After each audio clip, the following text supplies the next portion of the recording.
Welcome to the Making of Man. My name is Matthew Rodriguez, and today I'm joined by Eric Whalen, a good friend and HR professional from Chicago.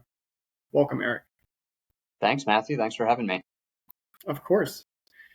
As we've discussed a little bit, the purpose of this podcast is to give men a vision of what they can kind of do for the future. And one of the things that I've found through conversations with people over, coffee or drinks, is that it can be very helpful and supportive if men kind of get to see the paths that other men take to get where they're at, especially men that are kind of deep in their faith life. And so I just thought that we could start by sharing a little bit about our backgrounds, about ourselves, kind of how we came to, cultivate the faith life that we have, and maybe especially with our relationship with St. Joseph, as I know that both of us have that. So just wanted to start that out and pass it over and see if there's anything that you wanted to bring up. Yeah, sure. So I grew up in central Illinois, and I was very lucky to attend a high school that has a great theology program. And it didn't maybe quite hit me until second half of high school. We had one of our courses was apologetics, and one of our sessions within our theology course was apologetics, and it was fun to discuss with my friends, before and after class. And one of my teachers would always kind of play devil's advocate and ask questions, and it was a very engaging classroom setting, and it kind of took religion class or theology class from PE style education, where it's something we do at school but not particularly challenging, to something that's like really interesting and exciting, and made me more curious to learn. And I think that curiosity never really went away, because then I went through high school with a really great group of friends that were talking about this stuff all the time, and then into college still had that curiosity. And if I thought of a question that I didn't know the answer, or when I went to a large public university and met many people that were not Catholic, and maybe I would bring it up or something, they'd ask a question, I'd say, oh, I don't know the answer to that, but that curiosity made me want to figure out a good answer. So through many resources, I just kind of focused on getting those answers and diving deeper and deeper into my faith through the discovery of that truth, which was pretty powerful. And then all along the way, since I was confirmed, I think in 8th grade, I had a devotion to St. Joseph and kind of looked to him as a model of obedience and what a man should do, and kind of understanding the will of God in one's life. I don't think there's a greater example than St. Joseph. Mm-hmm. I think that's also definitely unique, at least with the men that I've talked to have that kind of education that really made it a playground almost, and not super like intimidating, where it's like, you step out of these bounds and, kind of bad things happen. It's like, okay, here are the boundaries. We do need to stay inside. But then once we're in those, you have the freedom to move around, explore. And I think those friendships that I had in high school kind of allowed us to grow off of each other a little bit and talk about these things, like why the church teaches what she teaches about issue X. And it's like, okay, I know she teaches this, but I don't know why. How do we figure out why? And we would kind of just discuss that nonstop, and it was a lot of fun. Cool. Have you stayed in touch with some of those guys since like high school? Yeah, definitely. We're still very good friends. One of them has actually gone on to become a Catholic priest in the Diocese of Peoria, which is very exciting. And yes, we're still very tight. That's very cool. And kind of thinking through some things that we'll talk about in a little bit. One of the problems that I've noticed that men have been struggling with for a while, but it also seems to be more prevalent today, is just isolation. So that's really cool that in kind of one fell swoop, and maybe necessarily in one fell swoop, you gained a good amount of theology and then also a good amount of kind of friends along the way in that process. Yeah, just to share a little bit about my back story. It's a little bit messier than yours is. I grew up a Methodist, so I was a Methodist from 0 to 18, and then went to college. And at college, I went to Miami University in Oxford, Ohio, and there is a Newman Center there now, which I'm very excited about. We'll definitely be visiting when I go back. But there was not one back in the day when I went. So, and I wasn't really in the attending Methodist services anymore. So fell out of that, kind of had some difficulties arise from that, a lot of anxiety and things of that nature. And thankfully there was a friend who is now going to be my best man in my wedding. There's a friend of mine who was really, really well catechized, very, very devout.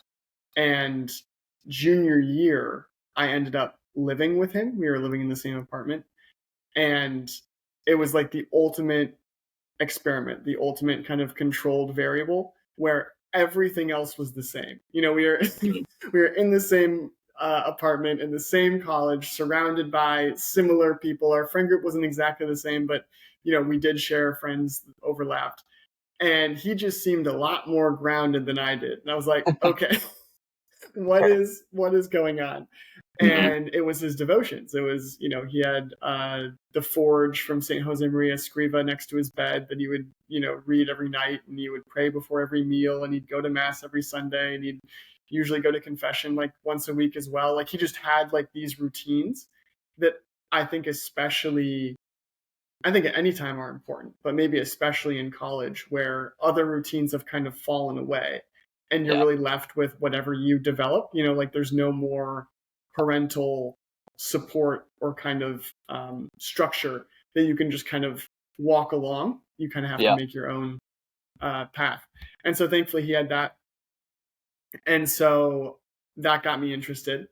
And there's actually a quote from a book that I am reading that's on like the Catholic family. It's from this guy's name is Reverend Lovasic, I think Reverend Lauren Lovasic. And he has this quote where he says, "Words move, but example draws." And I thought that was like so poignant as far as how that's exactly how it works. And that's what happened with me and my friend, where just his example kind of drew me in or made me curious. And then, we started getting into debates and stuff like that, where I would debate whether God was real. And then he would bring up like Aristotle. And I was like, oh, I didn't know you could do that. So that was cool. I'm sure there are Methodists that are more intellectually engaged, but I just was not one, like of my own personal volition. That was not my route.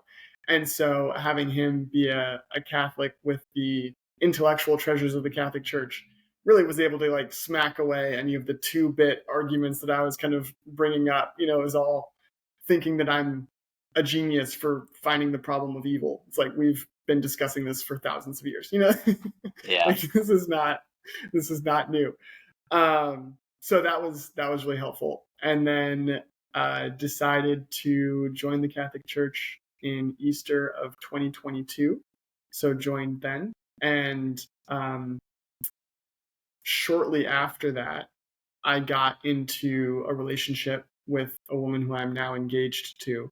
And so that kind of fall, I had realized I felt very kind of behind in the development of the man that I wanted to be. And so I kind of had a night where I prayed to Christ and asked, for him to make me into the man in his image. And it was very, very sweet of him. It took me a while to recognize what exactly had happened. But I thought kind of I was going to grow in deeper relationship like with him, and through understanding more about him, become the man that I was supposed to be. And what ended up happening is just through kind of where my thoughts drifted is I got more and more involved with St. Joseph. And so that I kind of see that as his answer to my prayer, that instead of giving kind of himself as a model to me, which of course he is, he kind of gave me the man who he himself like imitated on earth. Yeah. So that's kind of where Saint Joseph came into my life, as far as kind of just out of need, both my conversion to Catholicism and also my devotion to Saint Joseph. I can only claim that kind of need drove me there, but it's been a good relationship so far, and definitely helpful in trying to become a good Catholic man. It's interesting to talk about the people that are around us and having the impact that they have had on us, whether it be friends or significant others or, a roommate in your case, and how they can kind of challenge you a little bit. And, but through that friendship, you have the relationship that is more welcoming to a challenge. So I think, like, I've heard it said that, kindness builds a bridge that truth can cross. So that's good. Like a street corner preacher is probably not super effective, because I don't know who this guy is. He's just yelling at me about how I need Jesus, and although that may be true, I have no relationship with him. There's no point in me putting any weight in his opinion. But on the other hand, someone who is a good friend, someone who I know wants what's best for me, even when I can't quite see it, their opinion obviously means a lot. And so when they challenge me or they push back against an idea, I know it's for a good reason. And so that can be really helpful. And it can be a temptation of men to say, I'm doing this alone, it's me against the world. And there's something admirable about that, but at the same time, I'll just speak for myself. I know of my own blind spots, and so it's good to have someone that I trust to kind of call me on those sometimes.